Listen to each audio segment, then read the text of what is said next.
27 دکبر سال 2025 در دانشگاه دولتی مالیه و اقتصادی تاجیکستان جلسه وسیع غیرنوبتی شورای عالمان دایر گردید که در آن هیئت پروفسوران و استادان و کارمندان دانشگاه اشتراک نمودند. طبق روزنامه جلسه معروضه رکتور دانشگاه ستارزاده باباجان عبدالجبار حسابات عاید به نتیجه های فعالیت دانشگاه دولتی مالیه و اقتصادی تاجیکستان در سال 2025 و وظیفه ها برای سال 2026 شنیده شد که فراگیر فعالیت تمام جنبه های دانشگاه در مدت سال حساباتی بود. رکتور درباره نتیجه های فعالیت یک ساله تعلیمگاه مفصل سخنرانی کرده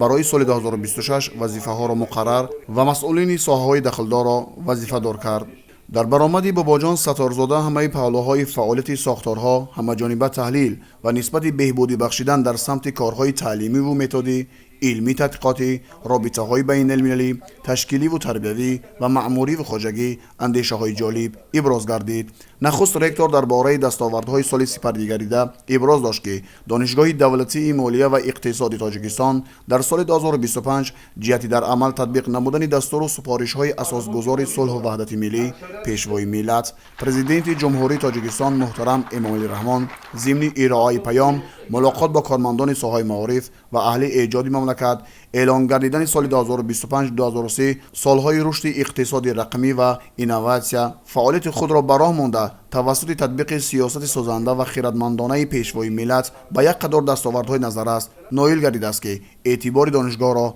بلند می‌نماید. با تاکید رکتور نقطه‌های زیرین همچون جزء از دستاوردهای هیئت پروفسوران و استادان و کارمندان دانشگاه در سال 2025 به حساب می‌رود.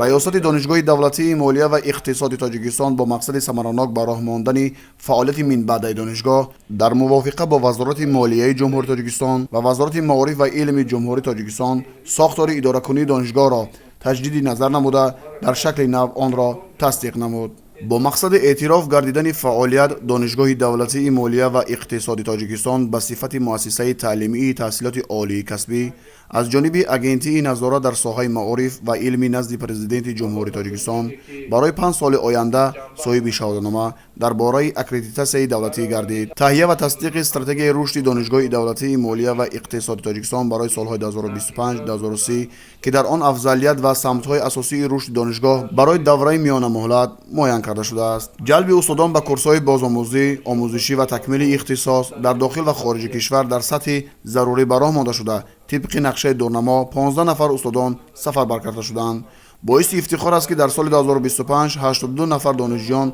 و ماگسترانتان دانشگاه را با دیپلم اعلی ختم نمودند.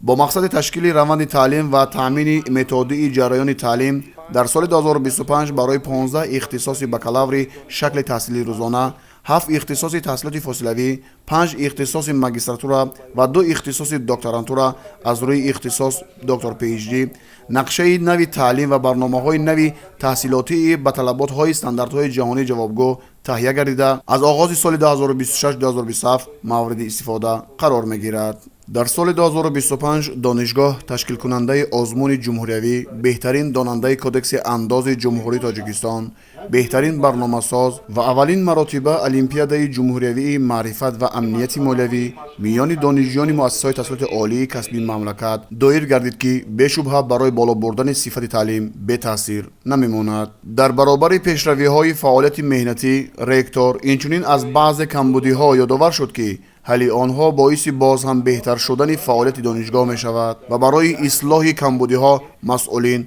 موظف شدند. در جنبست مسئله های مذکور سید اکمل میرسعیدوف معاون اول معاون رکتور عاید به تعلیم، صوفیا تیموربکова دکان فاکولته اقتصاد رقمی و تکنولوژی های اینواسیونی، خورشید دولتوف مدیر کافدره فعالیت گمرکی و نیلوفر اقدادووا معلم کلان کافدره اقتصاد جهانی فاکولته مناسبت‌های اقتصادی بین المللی دانشگاه دولتی مالیه و اقتصاد تاجیکستان در مذاکره اشتراک و فعالیت یک ساله دانشگاه را قناعت بخش ارزیابی نموده از کارهای انجام داده ریاست تعلیمگاه و دستگیری جوانان اظهار قناعتمندی نمودند و در این برابر برای پیشروی فعالیت من بعد فکر و ملاحظه‌های مشخص پیشنهاد کردند.